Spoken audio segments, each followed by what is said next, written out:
Bismillahirrahmanirrahim. Assalamualaikum warahmatullahi wabarakatuh. Innal hamdalillah nahmaduhu wa nasta'inuhu wa nastaghfiruh wa natubu ilaihi. Asyhadu an la ilaha illallah wahdahu la syarikalah wa asyhadu anna Muhammadan abduhu wa rasuluh sallallahu alaihi wa ala alihi wasallam allazi la nabiyya ba'da. Ya ayyuhallazina amanu taqullaha haqqa tuqatih wa la tamutunna illa wa antum muslimun. Fa inna asdaqal hadithi kalamullah wa khairal huda huda Rasulullah sallallahu alaihi wasallam wa syarrul umuri muhdatsatuha wa kullu muhdatsatin bid'ah wa kullu bid'atin dalalah wa kullu dalalatin finnar. Saudara-saudaraku seiman dan seakidah yang dimuliakan oleh Allah Subhanahu wa taala, kita lanjutkan, yaitu membaca kitab Al-Uthulus Tsalasah, yaitu melanjutkan pembahasan di minggu, yaitu di Rabu yang lalu, yaitu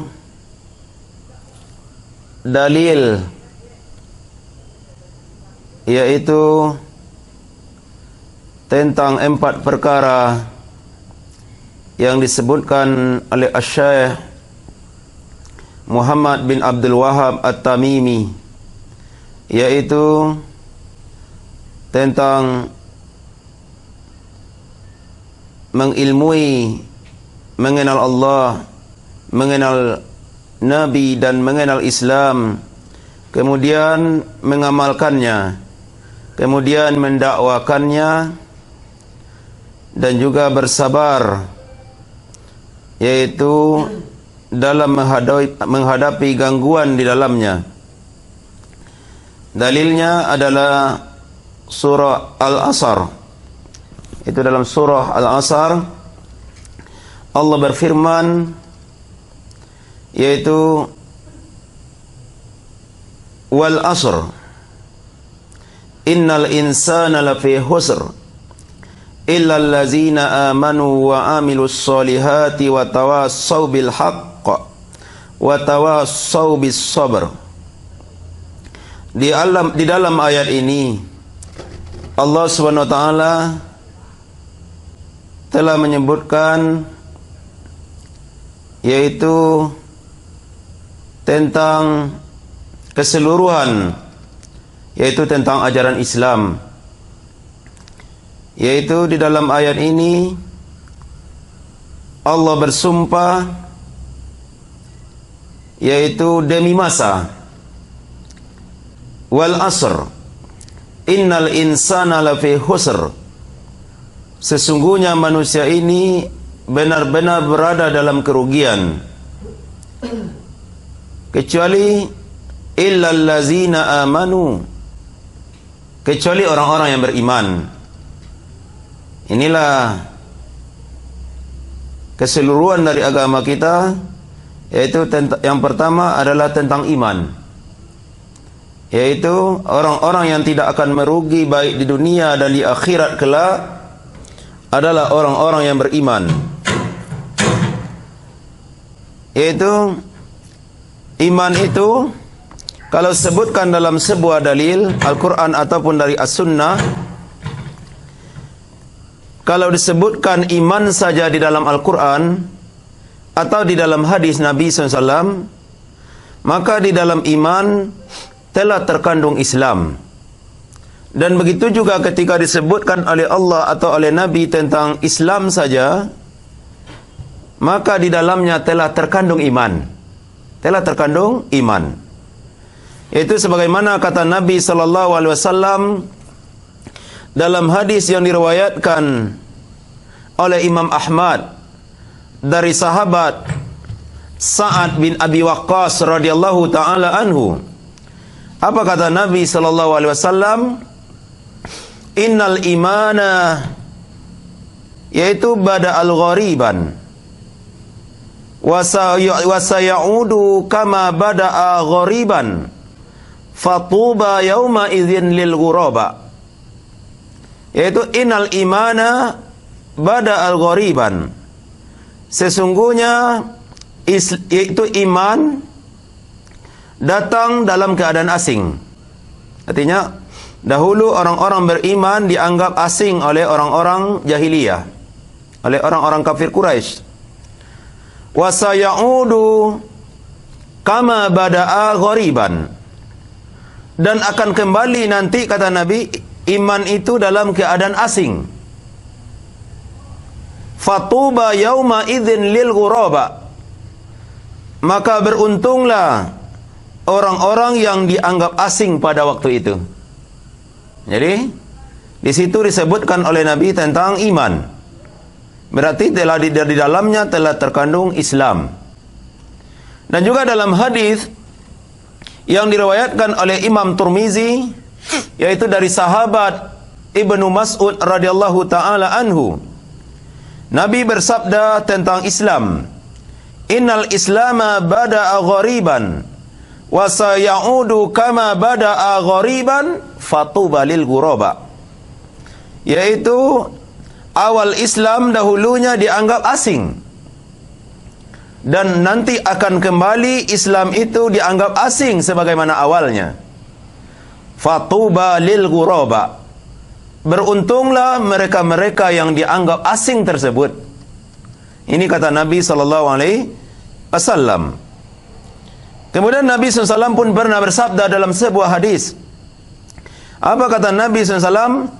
Tuba lima roni wa amanabi, yaitu beruntunglah orang yang melihatku dan mereka beriman kepadaku.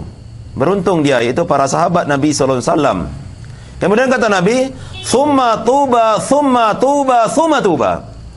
Beruntunglah, beruntunglah, beruntunglah dia. Siapa dia? Liman amanabi walam yaroni, yaitu orang-orang yang beriman kepadaku tetapi mereka tidak pernah melihatku. 3 kali keberuntungannya. Tak pernah basuh je Nabi tu, tapi tetap beriman kepada Nabi sallallahu alaihi wasallam. Ini. Jadi Nabi SAW telah sebutkan, yaitu tentang iman, bahwasanya beruntungnya orang-orang yang beriman. Awalnya iman dahulu datang dalam keadaan asing, dan nanti akan kembali, kata Nabi, dalam keadaan asing sebagaimana awalnya. Maka beruntunglah mereka-mereka yang dianggap asing. Itu beruntung sangatlah, kata Nabi, itu orang-orang yang dianggap asing. Maka orang-orang yang tidak akan merugi, yaitu adalah orang-orang yang beriman. Yaitu yang beriman, yaitu sesuai dengan iman yang dipahami oleh para sahabat Nabi sallallahu alaihi wasallam. Tidak iman sebagaimana yang dipahami, yaitu oleh ajaran-ajaran yang telah melenceng, yaitu dari pemahaman para sahabat Nabi sallallahu alaihi wasallam. Kita tidak meyakini iman seperti imannya orang-orang Jahmiyah, atau seperti imannya orang-orang Qadariyah, atau seperti iman yang dipahami oleh orang-orang Mu'tazilah. Tidak. Orang-orang Jahmiyah dan orang-orang Mu'tazilah memahami iman hanya di hati saja. Di hati saja mereka beriman. Sementara mereka tidak meyakini perbuatan mereka bahagian dari keimanan. Sehingganya mereka tetap saja bermaksiat kepada Allah. Mereka katakan tidak merusak kepada iman mereka. Tak ada iman itu merusakkah iman? Perbuatan maksiat tidak merusak kepada iman mereka. Sementara telah diyakini oleh para sahabat Nabi SAW, iman itu yaitu bisa naik dan bisa turun. Yaitu iman itu yazidu wa yankus, bisa naik dan bisa iman itu turun. Yazidu bitta'ah wa yankusu bil ma'siyah. Iman itu akan naik dengan ketaatan kepada Allah dan akan turun iman itu dengan maksiat kepada Allah. Dan juga kita tidak meyakini seperti orang-orang Khawarij. Mereka memahami iman itu yaitu perbuatan maksiat bisa menghilangkan iman, kata mereka.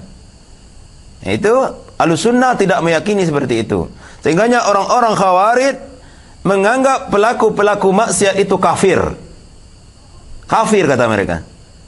Sebab maksiat itu bisa menggugurkan iman dan mengeluarkan orang dari Islam. Sehingganya orang-orang bermaksiat itu yaitu dibunuh oleh orang-orang Khawarij. Perbuatan-perbuatan maksiat itu mereka hancurkan dengan perbuatan maksiat yang lebih besar, dengan kemungkaran yang lebih besar.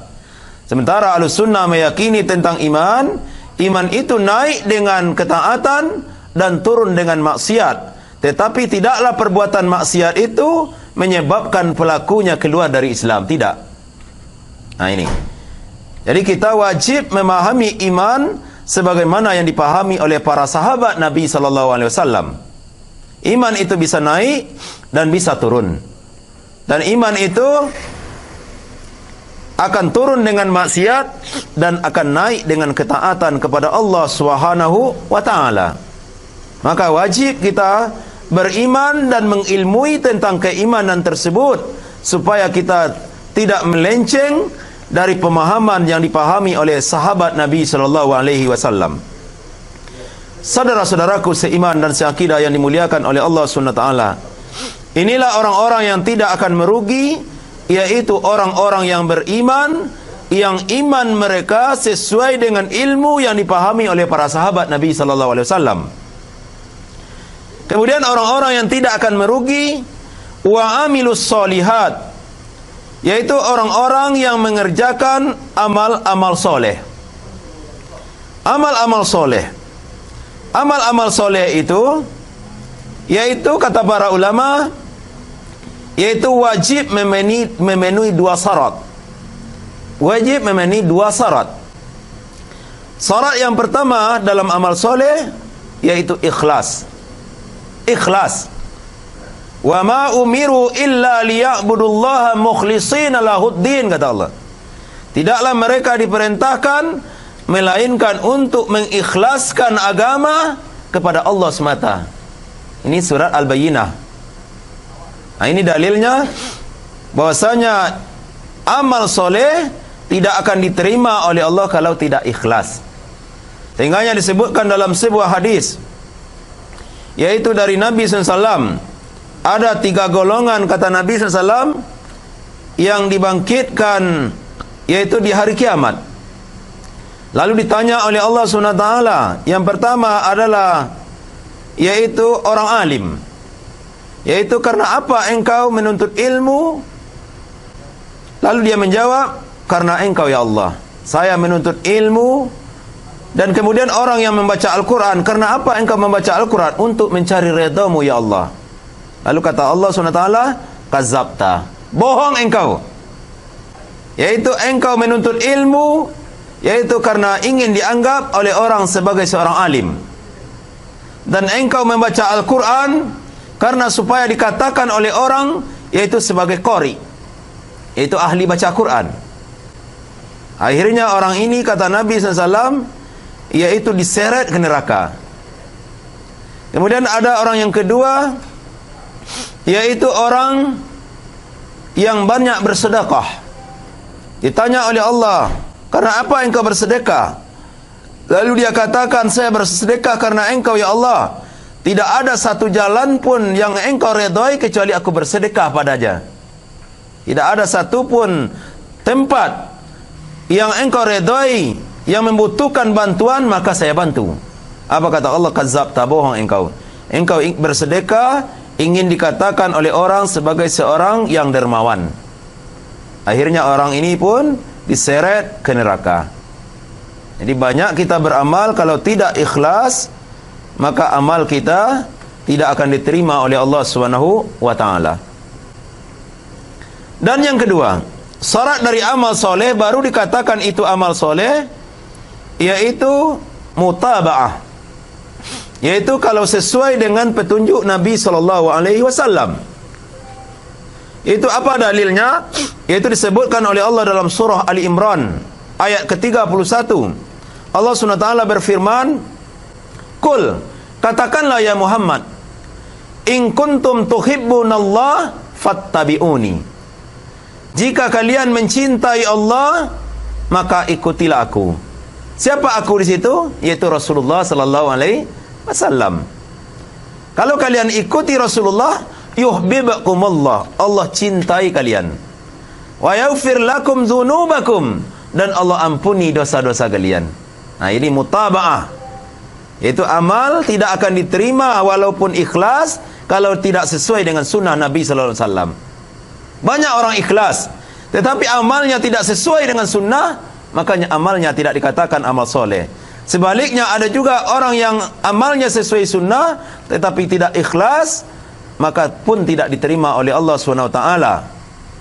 Dan dalil tentang mutaba'ah dari hadis Nabi SAW, dalam hadis yang diriwayatkan oleh Imam Muslim, apa kata Nabi SAW? Dari sahabat, dari sahabiah, yaitu dari Ummul Mukminin, yaitu Ibunda Aisyah radhiyallahu anha. Nabi SAW bersabda, "Man amila amalan laisa alaihi amruna fahuwa raddun." Siapa yang beramal dengan suatu amalan yang tak ada sumbernya, perintahnya dari kami, fahuwa raddun. Amalnya itu ditolak oleh Allah SWT. Tidak akan diterima amalnya karena tidak sesuai dengan sunnah Nabi SAW. Saudara-saudaraku yang dimuliakan oleh Allah SWT, inilah dua syarat amal itu baru diterima, baru dikatakan amal soleh. Yang pertama ikhlas, yang kedua sesuai dengan sunnah Nabi sallallahu alaihi wasallam. Dan setelah itu, kalau kita sudah ikhlas dan telah sesuai dengan sunnah Nabi SAW, maka bersemangatlah kita dalam melaksanakan amal soleh. Siapapun kita, kalau kita tidak beramal soleh, maka Allah SWT yaitu tidak akan meridhai kita. Bahkan Nabi pun tidak akan bisa memberi syafaat di akhirat kelak. Dalam hadis yang sahih, yaitu Nabi SAW pernah bersabda, yaitu kepada Ahlul Bait, itu kepada keluarga-keluarga beliau. Apa kata Nabi SAW? "Ya ma'syaral Quraisy, wahai sekalian orang-orang Quraisy, ishtaru anfusakum, belilah diri-diri kalian." Yaitu dengan amal soleh. Beli diri-diri kalian. Kalau kalian tidak beramal soleh, la ughni ankum minallahi syai'an, aku tidak akan bisa yaitu menolong kalian sedikit pun nanti di akhirat. Tak bisa. Sekalipun keluarga Nabi, kalau tidak beramal soleh, maka Nabi tidak akan bisa memberi manfaat kepada mereka sedikit pun. Ya Bani Abdi Manaf, wahai Bani Abdil Manaf, yaitu la agni ankum minallahi syai'an, aku tidak akan bisa menolong kalian sedikit pun nanti, yaitu di akhirat. Tak bisa. Kemudian kata Nabi, ya Abbas bin Abdil Muttalib, Abbas adalah paman Nabi, yaitu la ughni anka minallahi syai'an, yaitu aku tidak akan bisa menolong engkau sedikit pun nanti, yaitu di akhirat. Artinya kalau tidak beramal. Kemudian kata Nabi, ya Sofiyatu ammata Rasulillah, wahai Sofiyah bibi Rasulullah, yaitu la ughni anki minallahi syai'an, aku tidak akan bisa menolongmu sedikit pun nanti di akhirat. Ya Fatimatu binta Muhammad sallallahu alaihi wasallam, ini Nabi katakan kepada anak beliau, putri beliau, wahai Fatimah binti Muhammad sallallahu alaihi wasallam, salini min mali ma syi'ti, mintalah kepadaku dari harta yaitu sekehendak hatimu, tetapi la ughni anki minallahi syai'an, tapi aku tidak bisa menolongmu sedikit pun nanti di akhirat. Artinya kalau engkau tidak beramal. Ini menunjukkan yaitu orang-orang yang tidak akan merugi adalah orang-orang yang beramal soleh. Itu orang-orang yang beramal soleh dalam kehidupan dunia ini. Maka jangan sia-siakan waktu kita, yaitu dengan tidak beramal soleh. Jangan sia-siakan waktu kita. Kalau tidak ada amal soleh di dalamnya, jangan kita lakukan.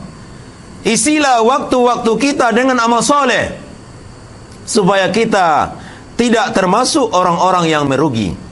Andaikan seandainya kita menyia-nyiakan waktu kita dalam kehidupan dunia ini, maka nanti kita menyesal di akhirat kelak, yaitu karena kita tidak beramal soleh. Sebagaimana yang disebutkan dalam surah Al-Mu'minun, yaitu ayat yang ke-99 itu, yaitu menyesalnya orang-orang di alam barzah, yaitu ketika mereka tidak beramal soleh. Mereka berkata, yaitu qala rabbirji'un, ya Rabb, ya Rabbku, kembalikan aku ke dunia, la'anli a'malus soleh, agar aku bisa beramal soleh. Menyesal mereka tiba di alam barzah ketika mereka tidak beramal soleh. Menunjukkan orang-orang yang tidak akan merugi dalam kehidupannya, yaitu adalah orang-orang yang beramal soleh. Yang pertama adalah beriman, bertauhid kepada Allah, yang kemudian adalah beramal soleh. Iman adalah pokok pangkalnya. Kalau kita tidak beriman, maka amal soleh kita tidak akan diterima oleh Allah Subhanahu wa ta'ala. Tidak akan diterima. Kalau tidak beriman, berarti intinya kita berbuat syirik, yaitu amal ibadah kita, amal soleh kita akan hangus, itu karena perbuatan syirik yang kita lakukan. Maka yang pertama adalah beriman, yang kedua adalah beramal soleh. Inilah orang-orang yang tidak akan merugi. Kemudian orang-orang yang tidak akan merugi, wa tawasau bil haqq, yaitu saling nasihat menasihati, yaitu supaya mengikuti kebenaran. Nasihat menasihati supaya tetap melaksanakan kebenaran, melakukan perbuatan-perbuatan yang dibenarkan itu oleh Allah dan Rasul. Kita selalu nasihat menasihati, sebab tidak akan mungkin orang itu bisa berubah kalau tidak ada orang yang akan menasihatinya. Sebab yang namanya manusia, kata Nabi SAW, minal khata' wa nisyan sifatani linnas, itu khilaf dan salah adalah dua sifat manusia. Kadang-kadang awak salah, kadang-kadang awak lupa. Dengan nasihatlah kita akan bisa kokoh. Bisa kita kokoh di atas kebenaran, yaitu dengan nasihat-nasihat saudara-saudara kita.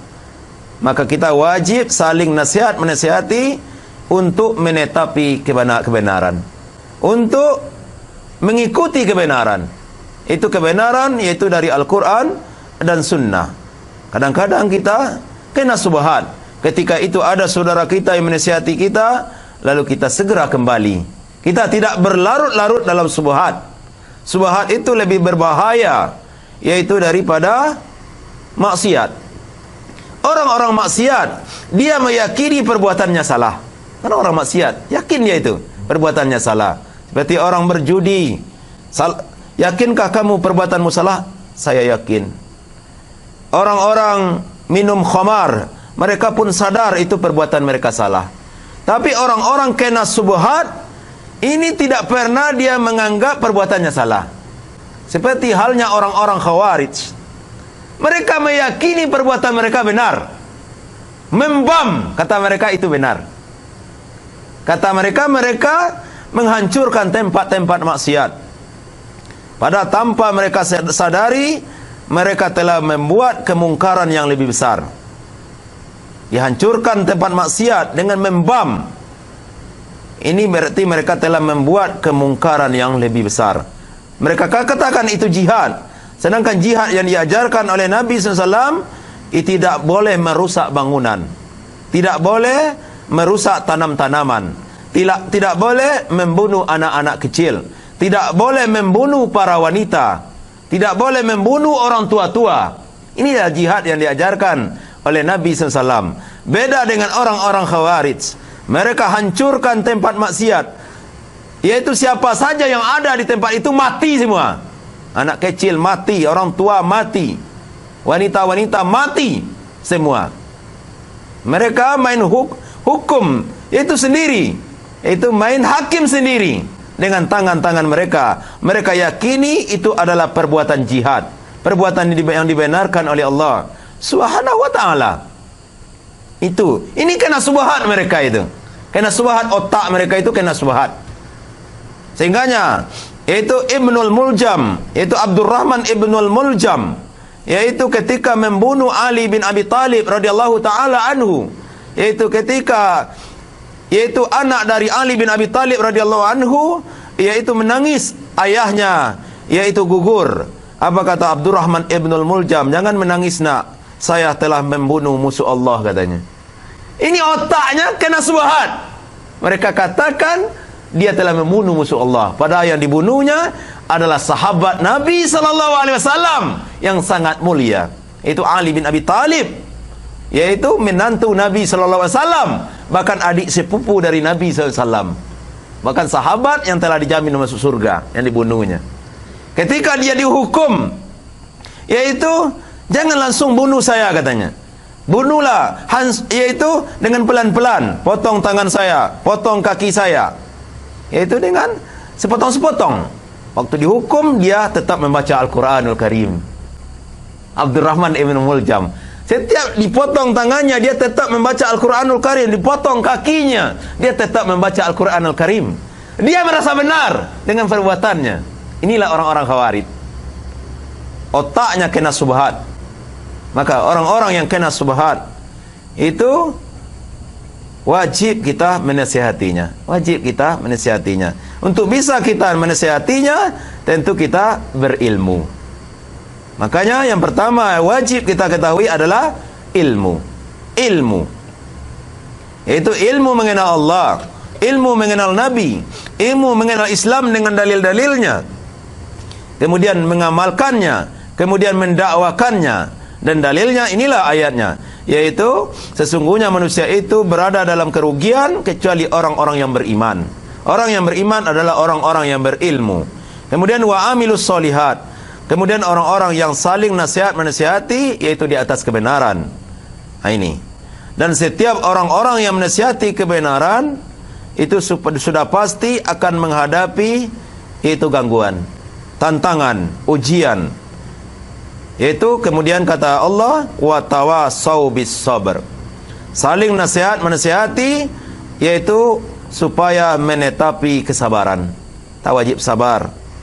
Jangan kita diuji dengan ujian lalu kita tidak sabar, akhirnya kita tinggalkan dakwah, akhirnya kita tinggalkan Islam, kita tinggalkan iman, kita tinggalkan amal soleh, kita tinggalkan nasihat-nasihati di atas kebenaran karena tidak sabarnya kita. Maka kita wajib sabar sebagaimana yang telah ditempuh oleh para nabi. Kata Nabi Muhammad SAW, asyaddun nas bala al-anbiya, yang paling berat ujiannya adalah para nabi.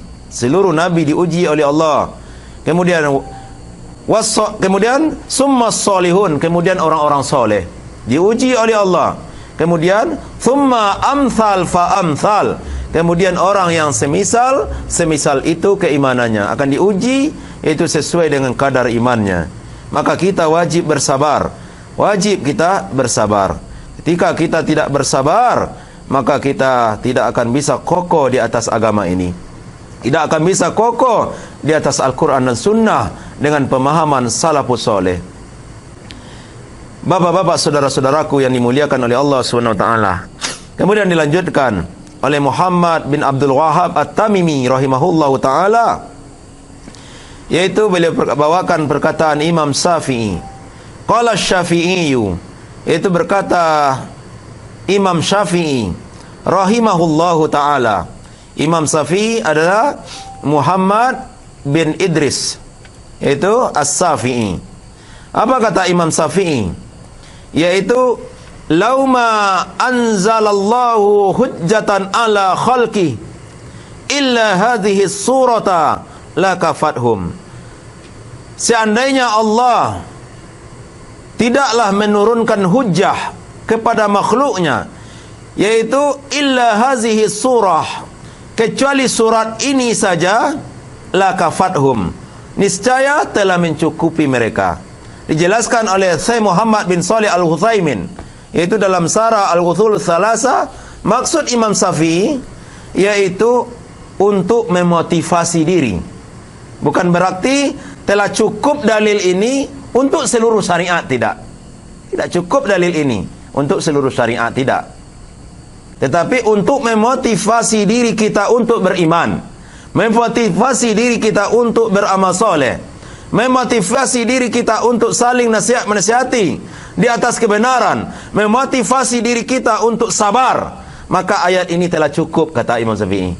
Telah cukup ayat ini untuk memotivasi diri kita untuk beriman, beramal soleh, dan untuk saling menasihati di atas kebenaran, dan untuk menasihati untuk menetapi kesabaran. Ayat ini telah cukup untuk itu, kata Imam Syafi'i. Telah cukup ayat ini untuk memotivasi diri kita. Kalau tidak ada dalil-dalil yang lain, ayat ini telah cukup untuk memotivasi diri kita.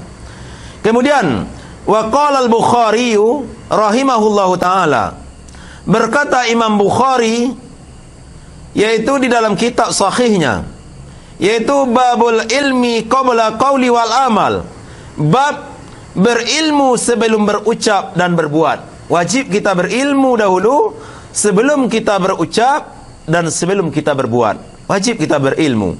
Maka Allah Ta'ala mewajibkan kepada kita, yaitu untuk bertanya kepada orang-orang yang berilmu. Apa saja yang akan kita kerjakan, kalau kita tidak tahu, kita tanyakan dulu kepada orang yang tahu. Fas'alu ahla zikr in kuntum la ta'lamun, kata Allah. Bertanyalah kalian kepada orang-orang yang berilmu kalau kalian tidak tahu. Jangan kita amalkan dulu baru kita tanya. Nanti kita sesat dalam beramal. Wajib kita berilmu dulu apa saja, baik itu masalah akidah, masalah tauhid, masalah keimanan, kemudian masalah amal soleh. Wajib kita tanyakan itu kepada orang-orang yang berilmu di antara kita, yaitu supaya kita jangan tersesat dalam beramal. Jangan tersesat kita dalam beramal. Para sahabat Nabi SAW dahulunya, setiap mereka akan beramal, mereka tanyakan dahulu kepada Nabi SAW. Begitu juga para tabi'in. Mereka kalau akan beramal, mereka bertanya kepada para sahabat. Begitu juga at-tabi'ut tabi'in. Ketika mereka akan beramal, mereka belajar kepada para tabi'in. Ya, boleh kita beramal saja dahulu, kemudian baru kita berbuat. Baru kita berilmu, tidak boleh. Tersesat kita nanti dalam beramal. Inilah orang-orang jahiliyah dahulunya tersesat dalam beramal karena mereka yaitu tidak lagi mengikuti ajaran yaitu nabi-nabi mereka. Itu orang-orang ahli kitab Yahudi dan Nasara tersesat dalam beramal karena tidak lagi dibimbing oleh alim-alim mereka. Bahkan orang-orang alim mereka pun yaitu banyak yang jahat. Banyak yang jahat. Ulama-ulama Yahudi itu telah merubah kitab-kitab mereka sehingganya umat mereka tersesat dalam beramal. Sehingganya mereka menjadikan orang-orang alim mereka sebagai Tuhan. Allah katakan dalam surah Taubah ayat 31, ittakhadhu ahbarahum wa ruhbanuhum arbaba min dunillah. Mereka jadikan orang-orang alim mereka dan rahib-rahib mereka yaitu sebagai Tuhan selain daripada Allah Subhanahu wa taala. Mereka jadikan orang-orang alim mereka sebagai Tuhan selain daripada Allah Subhanahu wa taala. Lalu ada salah seorang sahabat Nabi sallallahu alaihi wasallam yaitu bertanya kepada Nabi sallallahu ketika turun ayat itu. Lihatlah para sahabat. Mereka orang yang fasih berbahasa Arab. Tetapi mereka tidak paham dengan Al-Quran sebelum mereka tanyakan kepada Rasulullah SAW. Ketika turun ayat itu, Adi bin Hatim bertanya kepada Rasulullah, wahai Rasulullah SAW, apa maksud ayat surah Taubah ayat 31 itu? Dikatakan orang-orang Nasrani menjadikan orang-orang alim mereka sebagai Tuhan selain daripada Allah, dan Isa Al-Masih mereka jadikan sebagai Tuhan selain daripada Allah. Apa maksud mereka? Apa maksud ayat itu wahai Rasulullah tentang mereka? Ya Rasulullah, innahum lam yakunu ya'budunahum. Wahai Rasulullah, mereka tidak pernah menyembah rahib-rahib mereka. Saya dulu melihat, saya dulu Nasrani ya Rasulullah. Tak pernah saya melihat Yaitu orang-orang Nasrani menjadikan rahib-rahib mereka sebagai Tuhan. Tidak ada katanya. Apa maksud ayat ini? Lihatlah para sahabat. Tak ada paham mereka sebelum bertanya kepada Rasulullah. Sementara kita belum bertanya kepada orang yang tahu, kita sudah memahami ayat saja sendirian. Akhirnya kita tersesat. Asasi awak. Alif lam mim bartin. Alif Allah, alam Jibril, amin Muhammad. Ani mart dapat arti modeko dia awak. Bartin model itu alif lam mim berarti kan. Ini Adi bin Hatim At-Ta'i jelas ayat itu ayatnya muhkamat, ayat jelas, tetapi dia tetap tidak paham apa maksudnya orang Nasrani itu menjadikan orang alim mereka sebagai Tuhan. Saya tidak lihat itu Rasulullah. Tidak pernah mereka menjadikan orang alim mereka sebagai Tuhan. Lalu Nabi menjawab, yaitu bal innahum, yaitu haramu alaihimul halal wa ahallu lahum al haram fattaba'uhum. Apa kata Nabi SAW? Bukankah tak kala para rahib tersebut mengharamkan sesuatu yang dihalalkan oleh Allah dan menghalalkan sesuatu yang diharamkan oleh Allah, lalu mereka mengikuti orang alim mereka. Lalu kata Adi bin Hatim, bala ya Rasulullah, benar wahai Rasulullah, kalau itu memang benar. Apa kata Nabi? Fatilka ibadat hum lahum, itulah ibadah mereka kepada orang-orang alim mereka. Itu ketika Allah menghalalkan, lalu orang alim mereka mengharamkan. Ketika Allah mengharamkan, lalu orang alim mereka menghalalkan. Lalu diikuti oleh madu'u mereka, pengikut-pengikut mereka. Allah haramkan, lalu buya mereka menghalalkan. Lalu diikutnya buyanya. Dan ada juga umat Islam yang seperti itu. Ada. Sebab kata Nabi SAW, kalian akan mengikuti orang-orang sebelum kalian. Itu sibran misibrin, zira'an mizira'in, sejengkal demi sejengkal, sehasta demi sehasta, sampai mereka masuk ke lubang dap, mereka pun ikut. Lalu kata para sahabat, al-yahudu wan nasara ya Rasulullah, apakah yang engkau maksud Yahudi dan Nasara wahai Rasulullah? Siapa lagi kalau bukan mereka, kata Nabi SAW. Apa kata Nabi, siapa lagi kalau bukan mereka? Ini kita lihat sekarang ini. Itu ketika orang alim Allah menghalalkan sesuatu, lalu buya mereka mengharamkan. Ada itu. Itu seperti orang-orang tasawuf. Itu kata Allah, daging itu halal. Al-halalan bayyin wal haramun bayyin, kata Nabi. Itu wa ma bainahuma, itu mutasabihat. Yang halal itu telah jelas, yang haram itu telah jelas, yang samar-samar itu namanya subhat. Daging ayam itu halal ketika disembelih dengan menyebut nama Allah. Daging-daging yang lain pun yang dihalalkan Allah adalah halal, yaitu kalau menyebut nama Allah menyembelihnya. Tetapi orang-orang tasawuf, yaitu buya mereka, melarang memakan daging selama 40 hari. Itu ada itu suluk-suluk di kampung seperti itu. Tak boleh makan daging 40 hari dah, kata buyanya. Tak boleh makan daging 40 hari dah. Lalu waktu itu siapa yang diikuti oleh pengikutnya? Allah kah atau orang alimnya? Orang alimnya yang mereka ikuti ketika itu. Pada Allah membolehkan makan daging, yaitu di malam hari bulan Ramadan. Sementara orang alim mereka melarang. Tak boleh makan daging selama ibadah 40 hari lamanya. Lalu tidak makan daging lah pengikutnya tu. Tapi nang gurunya lain makan daging. Gurunya boleh lah. Itu kata mereka, jawab dengan akal-akalnya. Mana boleh makan daging? Kata gurunya, itu tinggi libido dia katanya. Tinggi libido kalau makan daging. Anak guru nak apa tinggi libido nah. Itu jadinya. Jadi inilah saudara-saudaraku yang dimuliakan oleh Allah Subhanahu wa ta'ala, yaitu ketika kita tidak bertanya kepada orang-orang yang berilmu, akhirnya kita tersesat dalam beramal. Tersesat kita dalam beramal. Saudara-saudaraku yang dimuliakan oleh Allah Subhanahu wa ta'ala, maka kata Imam Bukhari, yaitu wajib berilmu, yaitu sebelum berkata dan beramal. Wajib kita berilmu.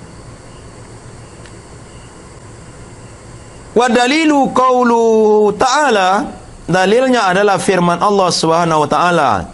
Itu yang terdapat dalam surat Muhammad, yaitu ayat yang ke-19. Apa kata Allah?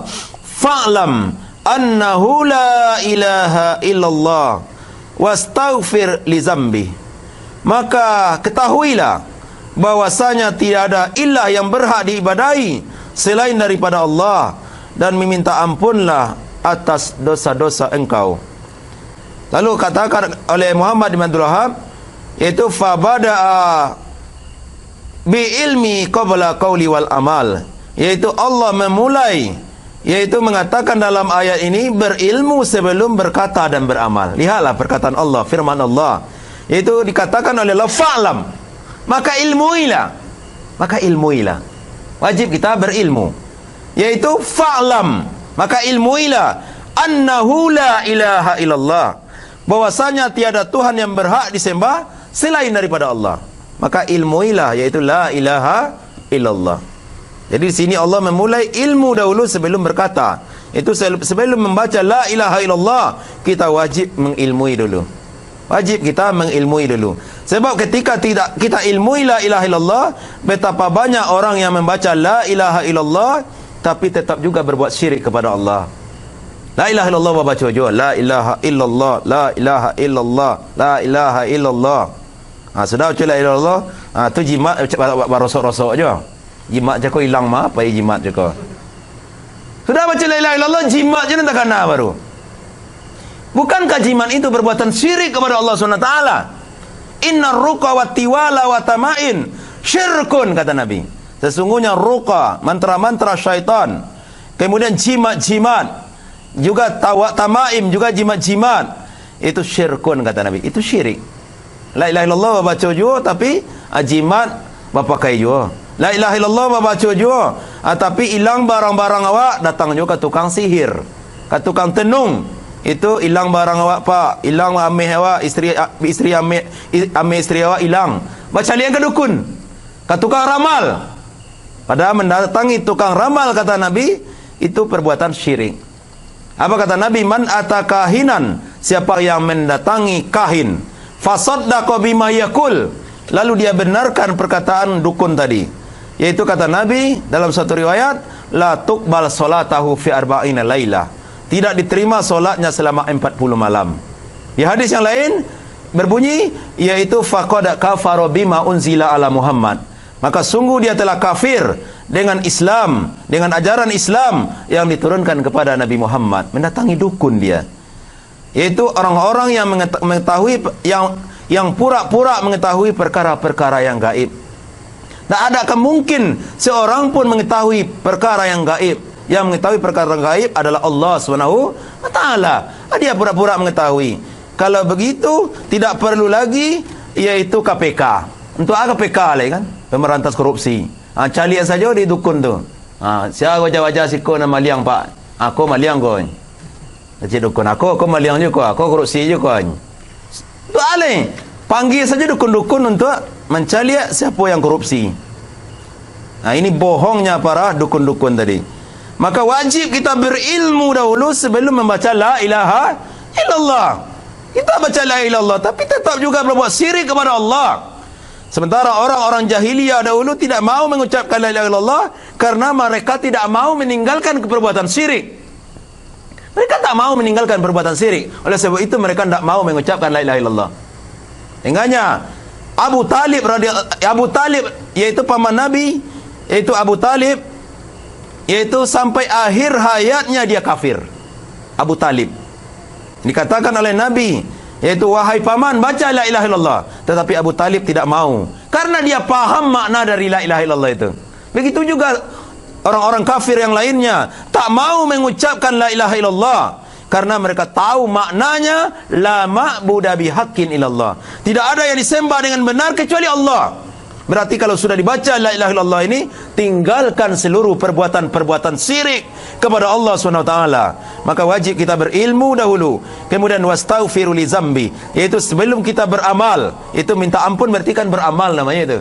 Sebelum beramal, kita wajib berilmu dahulu. Wajib kita berilmu. Bagaimana kita meminta ampun kepada Allah sementara kita tidak tahu tentang doa-doa, yaitu tidak ngerti kita. Seperti yang dikatakan oleh para ulama dari hadis-hadis yang sahih dibawakan oleh para ulama, yaitu untuk berdoa itu membuka dengan memuji Allah, alhamdulillahirabbil alamin, kemudian berselawat kepada Nabi.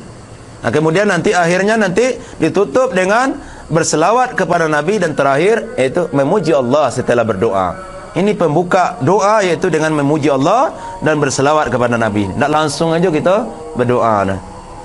Tak ada kita baca alhamdulillah. Berarti kita tidak berilmu sebelum berdoa. Minta ampun pun kita ada ilmunya. Itulah Bapak dan Ibu, Bapak, saudara-saudaraku yang dimuliakan oleh Allah Subhanahu wa taala. Semoga ada manfaatnya. Subhanakallahumma wa bihamdika asyhadu an la ilaha illa anta astaghfiruka wa atubu ilaik. Assalamualaikum warahmatullahi wabarakatuh.